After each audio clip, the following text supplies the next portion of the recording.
Hi, and welcome to the Fantasy Football Head-to-Head League, featuring myself and my friends in our little head-to-head league that we have running throughout the season. Game week 12 is now in the bag. Now, before I go through whatever's happened this game week, let's recap by going through the league table going into this weekend. So, it starts with me at the top, followed by Terry, Mo, David, Hertel, Akil. There is essentially 3 points separating second through to seventh. And as we go down through the table, you'll see eventually at the bottom, we have, of course, the defending champion, Abs, who's not having the best of the season. Now, the matches this week, as I think you can remember, mainly top of the tables versus bottom of the tables. No uh, no top of the table clashes and no relegation dogfights between the 3 pointers, as they say. Now, the standout match of this was David versus Wayne, as you can see at the bottom. Obviously, this is just one of Wayne's teams, because as we discovered last week, when we were asking Wayne how many teams he set up to play fantasy football this season, of course, his answer was... So anyway, so this is obviously the match that I'm going to focus on a little bit more in terms of one match to watch this week. Now, of course, it started like all of these matches start with 30 seconds in. Wayne is in desperation mode, demanding what he needs from his players. So, of course, he needed Tammy Abraham's points and he needed a clean sheet. Essentially, it's like the beginning of the week. Now, David, on the other hand, seemed quite calm, and as you were saying, he's expecting Maddison and his Leicester assets to get him out of trouble. Because as Wayne always has a strong start, but like Arsenal, as he said, he doesn't tend to hold on to a lead too well.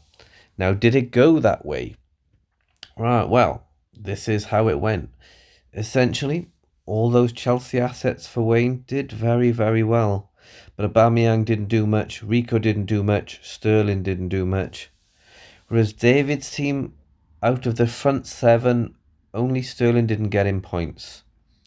So, Jimenez, Maddison, the Leicester assets did him proud, meaning that, as you can see, he beat Wayne this week. Actually, all of the top teams, I think out of the top seven that I mentioned, I think 6 of them won this week. Abdul gets another win, first time in a long time. Still bottom of the table, I think, because he was too far behind. But yeah, he registered a win against Muhammad Ali on 33 points. Which, talking of which, we come on to talking point of the week. And this talking point will be Muhammad Ali's team. Because looking at it, I think it's a team that needs closer inspection. So let's start at the back. Good goalkeeper. Robertson, obviously a good choice. Rico, a Bournemouth defender. He's cheap, though, so it's always a good idea. And he's got Maguire. So, it's not the worst defence you'll ever see in the world. Not that much money is spent in it either. So, not a bad start. Move on to the midfield. There's no Kevin De Bruyne. There's no Salah. There's no Mane. There's no Maddison. There's no Tielemans. There's no Son. Sterling is obviously a big hitter, but James, Yarmolenko, and Pepe, all 3 of them are differential players. You'd want one of those to make the difference for you if you have the same as everyone else. Pepe can barely get into the Arsenal team at the moment, which is underperforming anyway.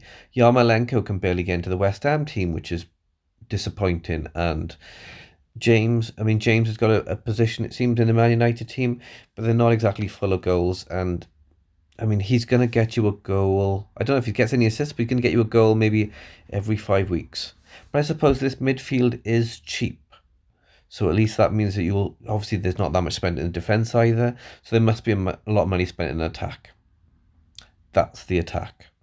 Abraham, obviously very, very popular, one of the most popular players in the game. He's got Kane as captain. And he's got Jota. Jota is bargain basement. If you have a very expensive midfield, you might have Jota. But I mean, it's a very. I mean, I don't know where the money is. I mean, maybe you'd think that he'd have a very expensive bench. No, I mean Digne is overpriced for a team that don't score many goals and concede goals all the time. Lundstrom is obviously, so everyone has Lundstrom because he's cheap. Guendouzi obviously cheap. Ryan, he's got two good goalkeepers. I mean, this looks like a team you'd imagine has been picked via auto select. But no, I mean, he's -4 this week, which means he's made 3 changes. What 3 fucking players has he brought into that team that's worth a hit? I mean, who's he brought in? He's not brought in anyone that looks particularly that's flying. One of these must-haves you've got to jump on. I mean, let's look. Let's look at who he has brought in. He brought in Kane, who is averaging 2.8 points per match. So get Kane. I mean, he sold Aubameyang, who is getting 3.5 points. I mean, Aubameyang isn't in the best form, but he's still doing better than Kane is. You'll also see on that list, King is there. King is outscoring Kane. He's sold King as well. So he sold Aubameyang and he sold King, who are both doing better than Kane, in order to buy Kane. And the other player he bought is Jota.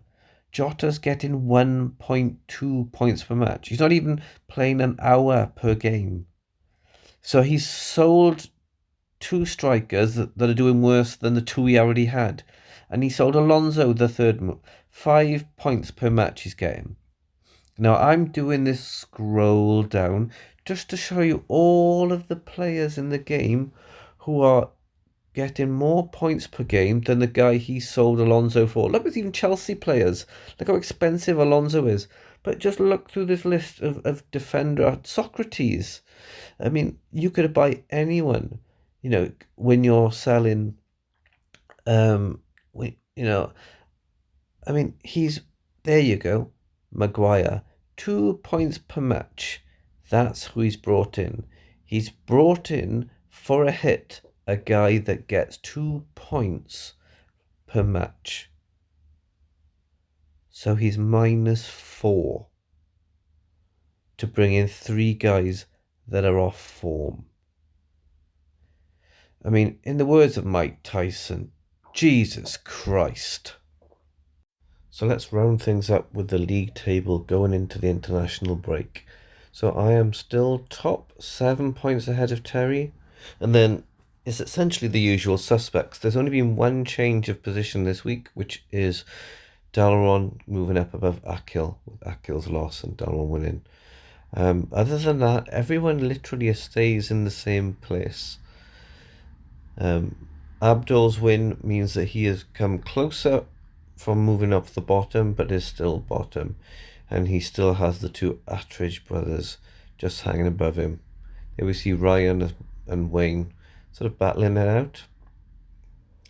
Now, after the international break, things may be changing because we do have a top of the table clash, me versus Terry. We do have a bottom of the table clash, Mark versus Abdul. And we have the local rivalry of Wayne versus Delron. So 3 particularly interesting matches to come. So, international break to come, and then we'll see you after that.